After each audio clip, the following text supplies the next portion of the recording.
Hello friends, मैं doctor Gargi Kaul आप सभी का अपने यूट्यूब चैनल पे हार्दिक अभिनंदन करती हूँ। लास्ट वीडियो में मैंने इनफर्टिलिटी इन मेल के बारे में बताया था कि क्या कारण हैं जिनके कारण इनफर्टिलिटी हो जाती है। तो आज मैं इनफर्टिलिटी को रिमूव करने के लिए होम रेमेडीज़ बताऊँगी। सबसे पहले मैं डाइट के बारे में बताऊंगी कि आपको क्या खाना चाहिए। उसके बारे में कुछ हर्ब्स की आपको नॉलेज दूंगी। उसके बाद में कुछ एक्सरसाइजेस होंगी कि आपको क्या करने हैं, और आफ्टर दैट मैं बताऊंगी कि आपको क्या क्या छोड़ना है। तो चलिए मैं अपने टॉपिक पे आती हूँ। फ्रेंड्स, सबसे पहले हमने संतुलित भोजन करना है, जिसमें ग्रीन वेजिटेबल्स, फ्रेश फ्रूट्स की क्वांटिटी ज़्यादा बढ़ानी है। आपने जो फ्रूट्स हैं जैसे कि प्लम है, बेरीज हैं, ये इनका जो प्रयोग है वो ज़्यादा करना है। वेजिटेबल्स में टोमेटो को प्रचुर मात्रा में लें। टोमेटो में जो लाइकोपेन है वो बहुत ज़्यादा मात्रा में होता है, तो ये जो चीज़ें हैं ये स्पर्म की क्वालिटी को इम्प्रूव करने में बहुत ही सक्षम होती हैं। हाई प्रोटीन डाइट जैसे कि आपने दालें लेनी हैं वो स्प्राउट करके लें। चना है, मूंग है, मोठ है, सोयाबीन है, ये सभी दालें प्रचुर मात्रा में लें ताकि आपका जो काउंट है वो बढ़ सके। इसके साथ साथ अपने ड्राई फ्रूट्स में आलमंड्स, कैशू, और उसके बाद में पिस्ताचियो, और उसके बाद में चिलगोज़ा, ये अपने अपनी डाइट में ज़रूर इन्वॉल्व करना है।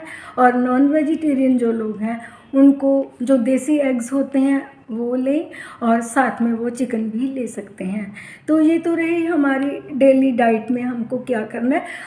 कुछ चीज़ें और भी हैं जैसे गाय का दूध, घी और शहद, इसका प्रचुर मात्रा में प्रयोग करें। कहा जाता है कि जो पोमेग्रेनेट यानी कि अनार है वो अपने आप में स्पर्म काउंट की क्वालिटी और क्वांटिटी को इम्प्रूव करने के लिए बहुत बड़ा रोल अदा करता है। ये तो हमारी डाइट हो गई।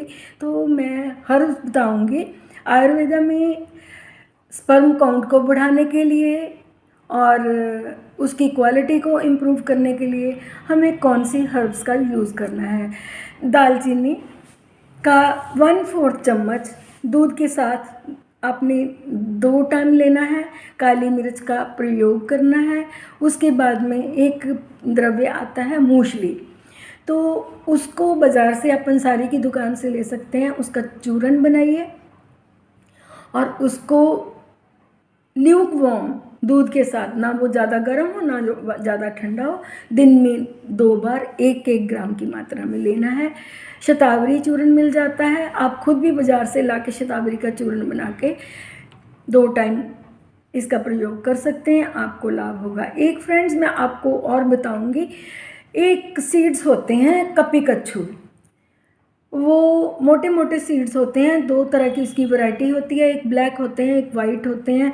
ये सीड्स जो हैं इनको आप पीस के इनका पाउडर बनाएं, और साथ में कुछ मात्रा में इनके साथ आप बादाम मिक्स करके अगर चूरन बना के 2 टाइम लेते हैं तो 2-3 महीने में आपको इसका असर दिखने लग जाता है। ये चीज़ें हो गई, ये आपको खानी है। और एक चीज़ बड़ी ही विशेष कही गई है, जो बनियान ट्रे होता है उसके छोटे छोटे फ्रूट्स रेड कलर के होते हैं। जब उसको खोलो तो बिल्कुल छोटे छोटे छोटे छोटे बहुत ही ज़्यादा क्वांटिटी में उसके सीड्स निकलते हैं। अगर आप 6 महीने कंटिन्यू उनका सुबह शाम 12 से 15 आपने वो फ्रूट सुबह खाने हैं, 12 से 15 शाम को खाने हैं। अगर आप 6 महीने लगातार करते हो तो डेफिनेटली आपका स्पर्म काउंट बढ़ेगा, ये इतना आप ध्यान रखना। तो ये तो चीज़ें हो गई आपके जो द्रव्य हैं कैसे इम्प्रूवमेंट करते हैं। उसके बाद में मैं कुछ एक्सरसाइजेस बताऊंगी, जैसे आपको ब्रिस्क वॉक करना है, जंपिंग करनी है, डांसिंग करनी है। इससे क्या होगा, आपके एब्डोमेन में नेवल के नीचे का ब्लड सर्कुलेशन जो है वो फास्ट हो जाता है। वो सारा सर्कुलेशन हमारे टेस्टिस को मिलता है, तो इससे भी जो स्पर्म की क्वालिटी और क्वांटिटी में इम्प्रूवमेंट आती है। तो ये रही एक्सरसाइजेज। अगर किसी को स्ट्रेस है तो स्ट्रेस को रिमूव करने के लिए, आप खुश रहने के लिए अच्छे अच्छे सॉन्ग्स, जो आपकी चॉइस है, सैड सॉन्ग्स नहीं, क्रेज़ी सॉन्ग आप सुने, उससे आपको बहुत ज़्यादा फ़र्क पड़ेगा। और इसके साथ साथ आपने स्ट्रेस लेवल को रिमूव करना है। अपने दिमाग में कोई भी ऐसी बात लेके नहीं आनी जिससे कि आपका डायरेक्ट जो असर है वो आपके जेनिटल सिस्टम पे पड़े। ये चीज़ें हो गई। इसके बाद हमने लास्ट में एक चीज़ मैं आपको बताऊंगी, आपको छोड़ना क्या है। आपने अगर स्मोकिंग करते हो तो स्मोकिंग को ना बोलें, अल्कोहलिक हो तो लिमिट में ही आप लें, ड्रग्स को अपने जीवन से बिल्कुल निकाल दें। और साथ अगर आप कोई ऐसा काम कर रहे हो जिसमें रेडिएशन बहुत निकलती हैं तो उस वर्क से आपको दूर रहना है। इसके साथ में अगर मोबाइल का इस्तेमाल या लैपटॉप का इस्तेमाल आप ज़्यादा करते हो तो आप तो सभी जानते हो, मॉडर्न बच्चे हो, सब पता है आपको कि ये हमारे लिए कितना नुकसान देने वाली चीज़ है। तो इसका प्रयोग जो है वो हिसाब से ही करें, because excess of everything is bad. Hope so ये मेरे द्वारा बताई गई होम रेमेडीज़ आपको अच्छी लगी होंगी। फ्रेंड्स, आपको जाते जाते एक बात और समझा देती हूँ कि कहा जाता है कि Rome was not build in a day. आप एक बार चीज़ खाएं, आप बोलें कि रिज़ल्ट नहीं आया। ये होम रेमेडीज़ हैं, ये आयुर्वेदिक मेडिसिन हैं, ये आयुर्वेदिक ट्रीटमेंट है। इसमें टाइम ज़रूर लग सकता है लेकिन आपको बेनिफिट ज़रूर होगा। अगर